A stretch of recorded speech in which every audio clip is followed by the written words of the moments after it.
The fact that exercise is so important for your health and your well-being can actually create a problem. It can create exercise guilt. And while guilt can be a helpful emotion because it tells you when you've strayed from doing what aligns with your values, exercise guilt, when it's used as a motivation to do what you're supposed to do, uses stress as a motivator. Stress takes you away from a healthy state, it drains your energy. Let's use the Be Well Now method to heal exercise guilt, to shed those shoulds and transform exercise into a resource for feeling and functioning better right now and every day. The first step is to be present. Notice the feelings associated with even hearing the word exercise or seeing people exercise. It's likely mixed. You might feel like you really want to do it and want to feel better and be in better shape, but you don't have time, or you're in pain, or you're tired, or it's too expensive, or you don't know what to do. And these mixed emotions can really keep us stuck with exercising, stuck in exercise guilt.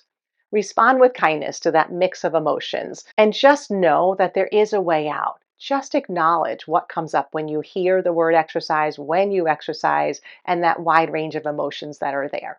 And then the next step is the well step.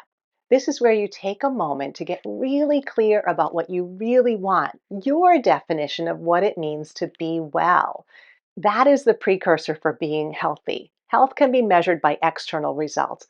Well is measured by how you feel and function that aligns with what's important to you, what you value.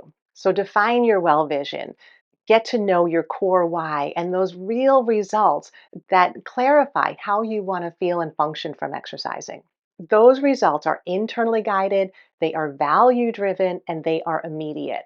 For example, if you're pushing through pain to meet the guideline of getting 10,000 steps a day, that is not going to make you healthier because pushing through pain teaches the body to move with pain.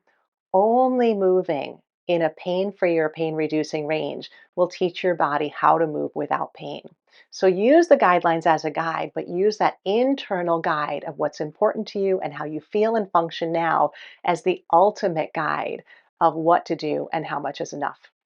And then the third step helps you use that guide by learning how to move well. Check out the link below to learn the 3 principles for moving well. This is moving your body the way it's designed with less strain and more strength. Anybody can do this because this is how we're designed to move.